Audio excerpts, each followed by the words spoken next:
Tan Malaka tahun 1897 sampai tahun 1949. Beliau adalah seorang pahlawan nasional Indonesia yang dikenal sebagai Bapak Republik Indonesia. Ia lahir di Nagari Pandam Gadang, Kabupaten Agam, Sumatera Barat. Masa kecil dan pendidikan. Tan Malaka lahir dari pasangan Rasat Caniago dan Sinah Sinabur. Ia bersekolah di Inland Quick School for Onderwijzers di Bukit Tinggi dan lulus pada tahun 1913. Ia melanjutkan pendidikannya di Rijkschool di Haarlem, Belanda dan lulus pada tahun 1919. Selama di Belanda, ia mulai tertarik pada ide-ide sosialisme dan komunisme. Perjuangan kemerdekaan. Setelah kembali ke Indonesia, ia mulai mengorganisir gerakan buruh dan petani. Ia juga menulis karya-karya yang mendukung kemerdekaan Indonesia dari penjajahan Belanda. Ia mendirikan Persatuan Perjuangan dan Partai Murba. Ia juga terlibat dalam kegiatan gerilya dan mata-mata. Pemikiran politik. Tan Malaka berargumen bahwa komunisme dan Islam sejalan. Ia juga percaya bahwa kemerdekaan dapat direbut dengan cara melawan penjajah tanpa sebuah perundingan. Ia menjadi pendukung kuat dari aliansi lanjutan PKI dengan Sarekat Islam atau SI. Tan Malaka atau nama lengkapnya Ibrahim Datuk Sutan Malaka adalah seorang guru, Marxis, pendiri Persatuan Perjuangan dan Partai Murba, gerilyawan dan mata-mata, pejuang Indonesia, dan pahlawan nasional. Tempo memberikan penghargaan kepada beliau sebagai Bapak Republik Indonesia. Keluarga dan masa kecil Tan Malaka. Nama lengkap Tan Malaka adalah Ibrahim gelar Datuk Sutan Malaka. Nama panggilan aslinya adalah Ibrahim, tetapi ia dikenal baik sebagai seorang anak dan orang dewasa sebagai Tan Malaka, sebuah nama kehormatan dan semi bangsawan. Ia mewarisi dari latar belakang bangsawan ibunya. Ia lahir di Nagari Pandam Gadang, Gunuang Omeh, 50 kota yang saat itu berada di bawah kekuasaan Hindia Belanda.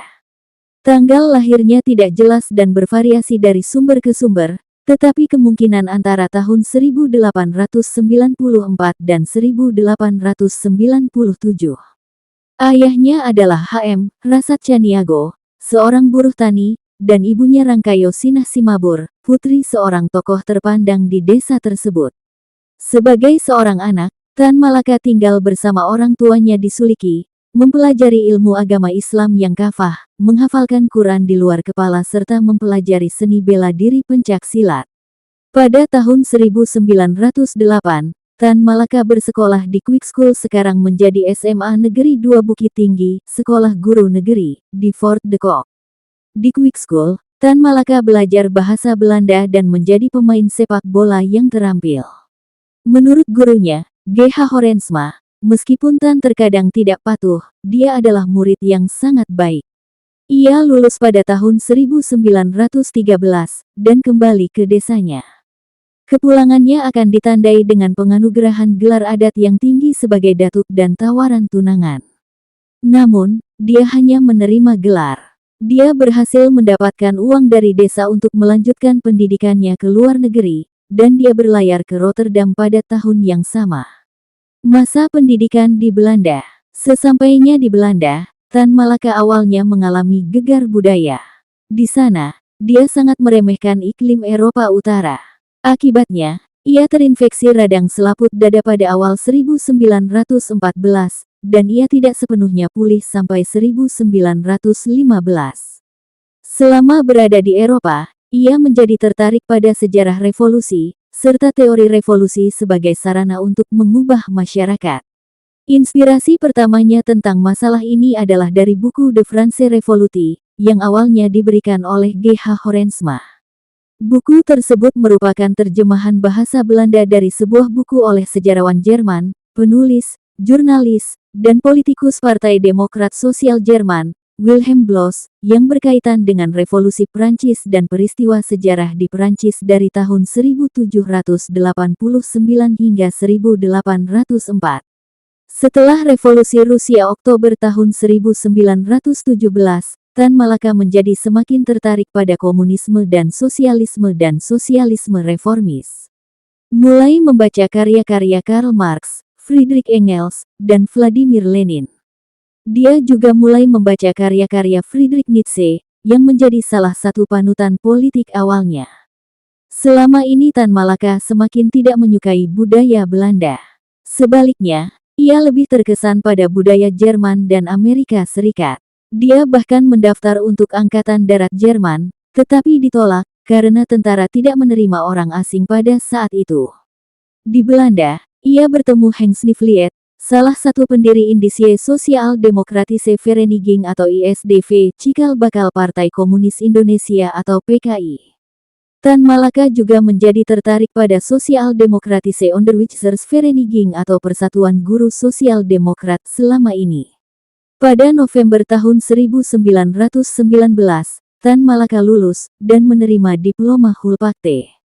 Masa awal perjuangan. Setelah lulus, ia meninggalkan Belanda dan kembali ke desanya. Ia menerima tawaran pekerjaan dari Dr. C.W. Jansen untuk mengajar anak-anak kuli perkebunan tembakau di Sanembah, Tanjung Morawa, Deli, Sumatera Timur. Dia pergi ke sana pada bulan Desember tahun 1919, tetapi mulai mengajar hanya pada bulan Januari tahun 1920. Dia menghasilkan propaganda subversif untuk kuli, yang dikenal sebagai Delispur, dan mulai belajar tentang kemerosotan masyarakat adat yang telah terjadi. Selain mengajar, ia menjalin kontak dengan ISDV, dan menulis beberapa karya untuk pers.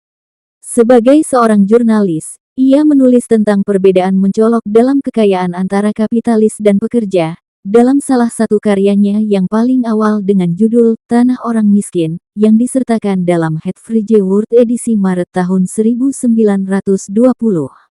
Tan Malaka juga menulis tentang penderitaan para kuli di Sumatera Pos.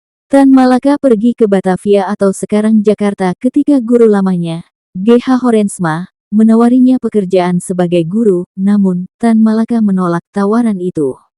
Tan Malaka ingin mendirikan sekolahnya sendiri, di mana guru lamanya menerima alasannya dan mendukungnya. Pada tahun 1921, Tan Malaka terpilih menjadi anggota Volksraad sebagai anggota kelompok sayap kiri, tetapi mengundurkan diri pada tanggal 23 Februari tahun 1921. Ia kemudian meninggalkan Batavia dan tiba di Yogyakarta pada awal Maret tahun 1921, dan tinggal di rumah Sutopo, seorang mantan pemimpin dari Budi Utomo. Di sana, ia menulis proposal untuk sekolah tata bahasa. Di Yogyakarta, ia mengikuti muktamar kelima organisasi Sarekat Islam dan bertemu dengan sejumlah tokoh Islam terkemuka, termasuk Hos Cokroaminoto, Agus Salim, Darsono, dan Semaun. Kongres tersebut membahas topik keanggotaan ganda Sarekat Islam dan Partai Komunis atau PKI. Agus Salim dan tokoh lainnya, Abdul Muiz melarang, sedangkan Semaun dan Darsono sama-sama anggota PKI. Akibatnya, Sarekat Islam terpecah, membentuk Sarekat Islam Putih yang dipimpin oleh Cokroaminoto, dan Sarekat Islam Merah yang dipimpin oleh Semaun dan berpusat di Semarang. Usai kongres, Tan Malaka diminta Semaun pergi ke Semarang untuk bergabung dengan PKI. Dia menerima tawaran itu, dan pergi ke Semarang. Sesampainya di Semarang, ia jatuh sakit. Sebulan kemudian, ia telah kembali sehat, dan berpartisipasi dalam pertemuan dengan sesama anggota Sarekat Islam Semarang. Pertemuan tersebut menyimpulkan bahwa diperlukan saingan dari sekolah-sekolah yang dikelola pemerintah. Hal ini menyebabkan terciptanya sekolah baru, bernama Sekolah Sarekat Islam, yang akan lebih dikenal sebagai Sekolah Tan Malaka. Sekolah-sekolah tersebut menyebar ke Bandung dan Ternate, dengan pendaftaran dimulai pada tanggal 21 Juni tahun 1921. Sekolah-sekolah tersebut merupakan alasan utama bagi gengsi Tan Malaka dan kebangkitan pesat PKI. Sebagai pedoman sekolah, Tan Malaka menulis SI Semarang dan Onderwijs, sebuah pedoman pengelolaan sekolah. Pada bulan Juni tahun 1921, Tan Malaka menjadi Ketua Serikat Pegawai Percetakan atau Asosiasi Pekerja Percetakan, dan menjabat sebagai Wakil Ketua dan Bendahara Serikat Pegawai Pelikan Hindia SPPH, Persatuan Pekerja Minyak Hindia. Antara Mei dan Agustus buku pertamanya, Soviet atau Parlemen, yang dimuat dalam jurnal PKI Suara Rakyat. Karyanya yang lain, termasuk artikel, diterbitkan di jurnal dan surat kabar PKI lain Sinar Hindia atau Bintang Hindia. Pada bulan Juni, ia menjadi salah satu pemimpin revolusioner Vakcentrale atau Federasi Serikat Pekerja Revolusioner. Dan pada bulan Agustus ia terpilih menjadi Dewan Redaksi Jurnal SPPH, Suara Tambang atau Suara Penambang. Tan Malaka kemudian menggantikan Semaun, yang meninggalkan Hindia Belanda pada bulan Oktober, sebagai Ketua PKI setelah Kongres pada tanggal 24–25 Desember tahun 1921 di Semarang. Perbedaan terlihat dari gaya kepemimpinan mereka. Semaun lebih berhati-hati, sedangkan Tan Malaka lebih radikal. Di bawah kepemimpinannya, PKI menjalin hubungan baik dengan Sarekat Islam.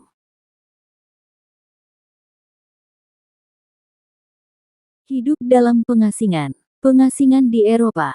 Pada tanggal 13 Februari tahun 1922, ia mengunjungi sebuah sekolah di Bandung. Ia ditangkap oleh penguasa Belanda, yang merasa terancam dengan keberadaan Partai Komunis. Dia pertama kali diasingkan ke Kupang, namun, ia ingin diasingkan ke Belanda, dan dikirim ke sana oleh penguasa Belanda. Tetapi tanggal kedatangannya di Belanda masih diperdebatkan. Di Belanda, ia bergabung dengan Partai Komunis Belanda atau CPN, dan diangkat sebagai calon ketiga dari partai untuk Dewan Perwakilan Rakyat, pada pemilihan 1922. Dia adalah subjek kolonial Belanda pertama karena dia berasal dari Hindia Belanda, yang pernah mencalonkan diri untuk jabatan di Belanda. Dia tidak berharap untuk terpilih karena di bawah sistem perwakilan berimbang yang digunakan, posisi ketiganya dalam tiket membuat pemilihannya sangat tidak mungkin. Tujuannya yang dinyatakan dalam pelarian bukan untuk mendapatkan platform untuk berbicara tentang tindakan Belanda di Indonesia, dan bekerja untuk membujuk CPN untuk mendukung kemerdekaan Indonesia. Meskipun dia tidak memenangkan kursi, dia menerima dukungan kuat yang tak terduga. Sebelum penghitungan suara selesai, dia meninggalkan Belanda dan pergi ke Jerman. Di Berlin, ia bertemu dengan Darsono, seorang komunis Indonesia yang terkait dengan Biro Komintern Eropa Barat, dan mungkin bertemu M.N. Roy. Tan Malaka kemudian melanjutkan ke Moskow, dan tiba pada Oktober tahun 1922 untuk berpartisipasi dalam Komite Eksekutif Komintern.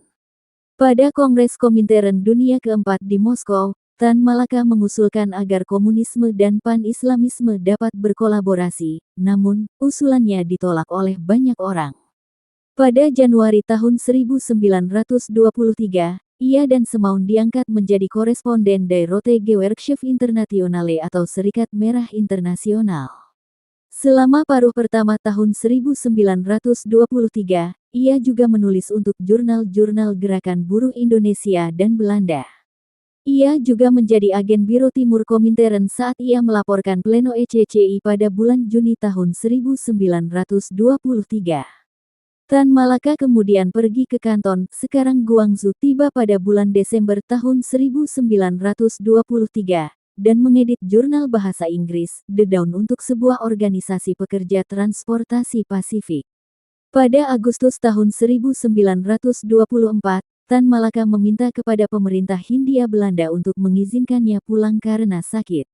Pemerintah menerima ini, tetapi karena persyaratan yang memberatkan, dia akhirnya tidak pulang. Pada bulan Desember tahun 1924, PKI mulai runtuh, karena ditindas oleh pemerintah Belanda. Sebagai tanggapan, Tan Malaka menulis Naar de Republiek Indonesia yang artinya menuju Republik Indonesia, yang diterbitkan di Kanton pada April tahun 1925. Di dalamnya dijelaskan keadaan dunia, dari Belanda yang mengalami krisis ekonomi. Hindia Belanda yang mendapat kesempatan untuk melakukan revolusi oleh gerakan nasionalis dan PKI, hingga prediksinya bahwa Amerika Serikat dan Jepang akan menyelesaikan dengan pedang siapa di antara mereka yang lebih kuat di Pasifik. Pengasingan di Asia. Pada Juli tahun 1925, Tan Malaka pindah ke Manila, Filipina, karena lingkungan yang lebih mirip dengan Indonesia. Tan Malaka tiba di Manila pada tanggal 20 Juli. Di sana, Ia menjadi koresponden surat kabar nasionalis El Debat, yang diedit oleh Francisco Varona. Publikasi karyanya, seperti Nar The Republik Indonesia edisi kedua, Desember tahun 1925, dan Semangat Muda 1926 mungkin didukung oleh Varona. Di sana, Tan Malaka juga bertemu dengan tokoh Filipina Mariano de los Santos, Jose Abad Santos, dan Crisanto Evangelista. Di Indonesia, PKI memutuskan untuk memberontak dalam waktu 6 bulan setelah pertemuannya, yang diadakan sekitar bulan Desember tahun 1925. Pemerintah menyadari hal ini dan mengasingkan beberapa pemimpin partai. Pada Februari tahun 1926, Alimin pergi ke Manila untuk meminta persetujuan dari Tan Malaka.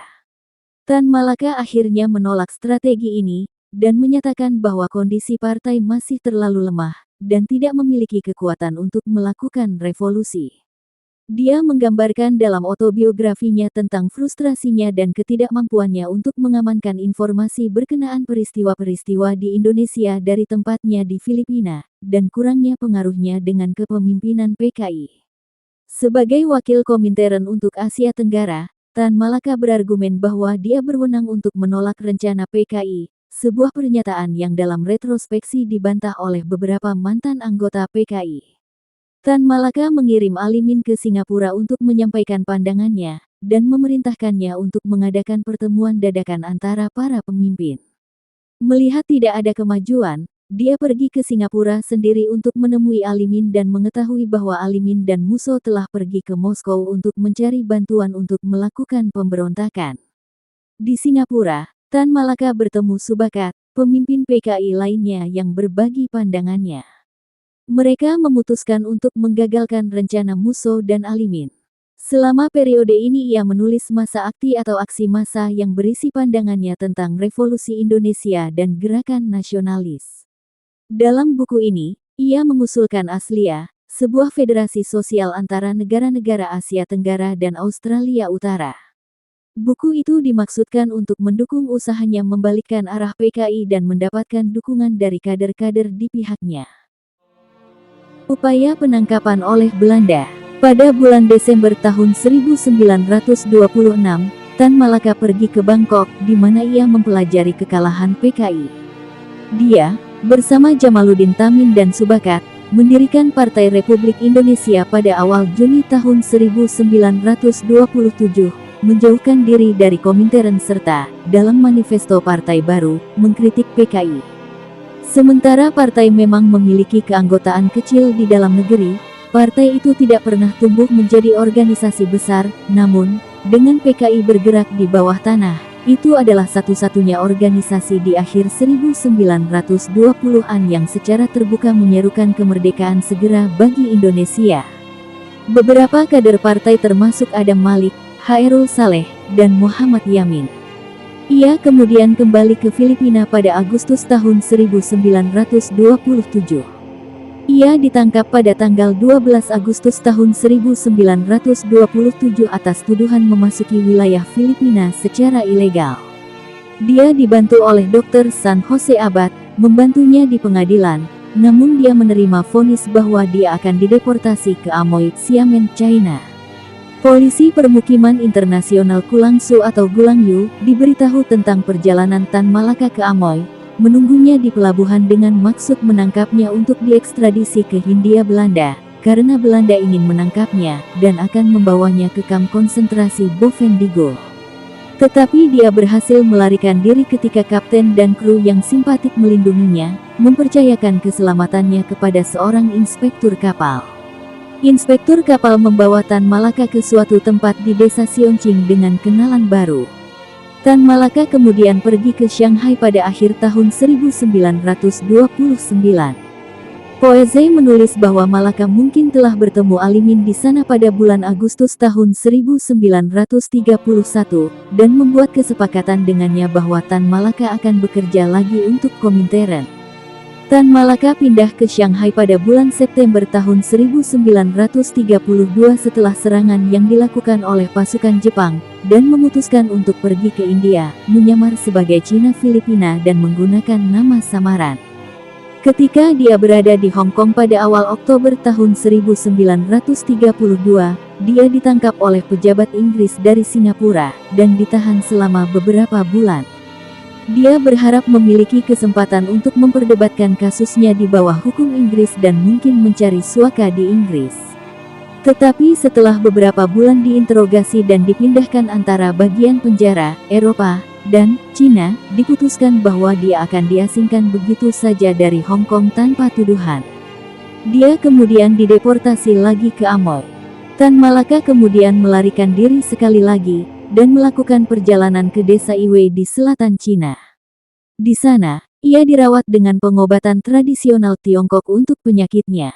Setelah kesehatannya membaik pada awal tahun 1936, ia melakukan perjalanan kembali ke Amoy dan membentuk sekolah bahasa asing. Abidin Kusno berpendapat bahwa masa tinggal di Shanghai ini merupakan periode penting dalam membentuk tindakan Tan Malaka di kemudian hari selama Revolusi Indonesia pada akhir 1940-an.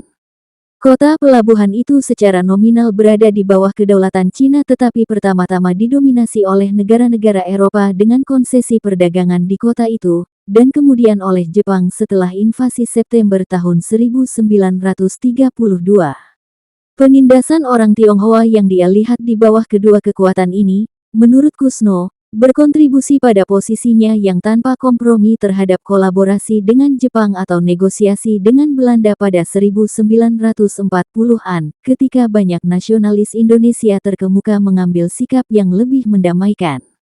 Pada Agustus tahun 1937, ia pergi ke Singapura dengan identitas Tionghoa palsu dan menjadi guru. Setelah Belanda menyerah kepada Jepang, ia kembali ke Indonesia melalui Penang. Ia kemudian berlayar ke Sumatera tiba di Jakarta pada pertengahan tahun 1942, di mana ia menulis Madilog. Setelah merasa harus memiliki pekerjaan, ia melamar ke Badan Kesejahteraan Sosial dan segera dikirim ke tambang batu bara di Bayah, Pantai Selatan Banten. Revolusi Nasional Indonesia menjadi oposisi pemerintahan. Setelah proklamasi kemerdekaan Indonesia, ia mulai bertemu dengan bangsanya sendiri dan generasi muda. Dia juga mulai menggunakan nama aslinya lagi, setelah 20 tahun menggunakan nama alias. Dia kemudian melakukan perjalanan ke Jawa dan melihat orang-orang kota Surabaya berperang melawan tentara India Inggris pada bulan November. Ia menyadari perbedaan perjuangan antara rakyat di beberapa tempat dengan para pemimpin di Jakarta. Ia menilai para pemimpin terlalu lemah dalam bernegosiasi dengan Belanda. Solusinya terhadap keterputusan yang dirasakan ini adalah dengan mendirikan Persatuan Perjuangan atau Front Perjuangan, atau Aksi Bersatu, sebuah koalisi yang terdiri dari sekitar 140 kelompok yang lebih kecil, terutama tidak termasuk PKI. Setelah beberapa bulan berdiskusi, koalisi tersebut resmi dibentuk dalam sebuah kongres di Surakarta pada pertengahan Januari tahun 1946. Koalisi mengadopsi program minimum yang menyatakan bahwa hanya kemerdekaan penuh yang dapat diterima, bahwa pemerintah harus mematuhi keinginan rakyat, dan bahwa perkebunan dan industri milik asing harus dinasionalisasi. Persatuan Perjuangan memiliki dukungan rakyat yang luas, serta dukungan dalam Tentara Republik. Dengan Mayor Jenderal Sudirman menjadi pendukung kuat koalisi yang diorganisir Tan Malaka.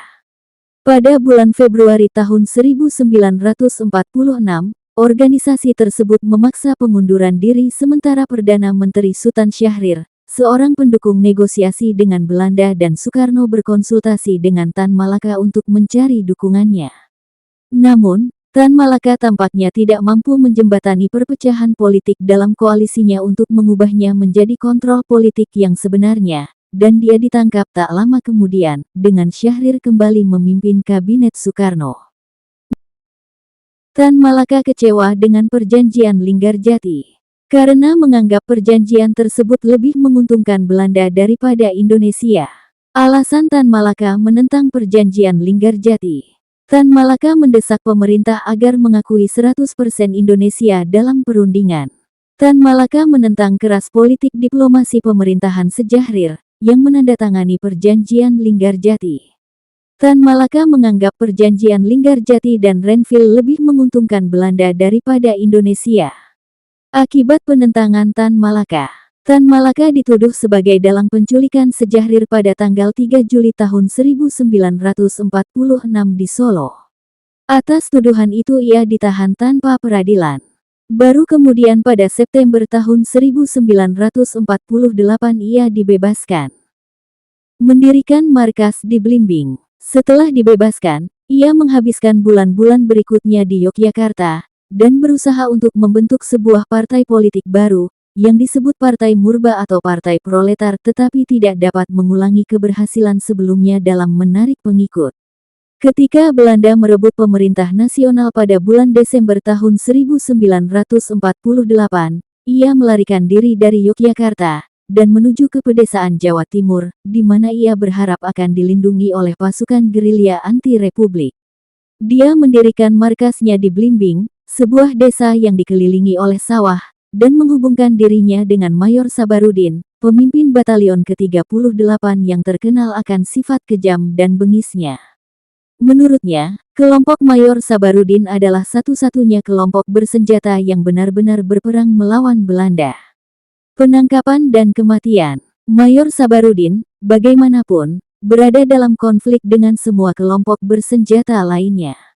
Pada tanggal 17 Februari tahun 1949, para pemimpin TNI di Jawa Timur memutuskan bahwa Sabarudin dan rekan-rekannya akan ditangkap dan dihukum sesuai hukum militer. Pada tanggal 19 Februari mereka menangkap Tan Malaka di Blimbing. Pada tanggal 20 Februari Korps Spesialit Roepen atau KST, Belanda kebetulan memulai serangan bernama Operasi Harimau dari kota Nganjuk di Jawa Timur. Mereka maju dengan cepat dan brutal. Poeze menjelaskan secara rinci bagaimana prajurit TNI melarikan diri ke pegunungan dan bagaimana Tan Malaka yang sudah terluka masuk ke pos TNI dan langsung dieksekusi pada tanggal 21 Februari tahun 1949. Tan Malaka ditembak mati di kaki Gunung Wilis, Selopanggung, Kabupaten Kediri setelah penangkapan dan penahanan di Desa Pace. Menurut Poeze, tembakan itu diperintahkan oleh Letnan II Sukoco dari Batalion Sikatan, Divisi Brawijaya. Tidak ada laporan yang dibuat dan Tan Malaka dimakamkan di hutan.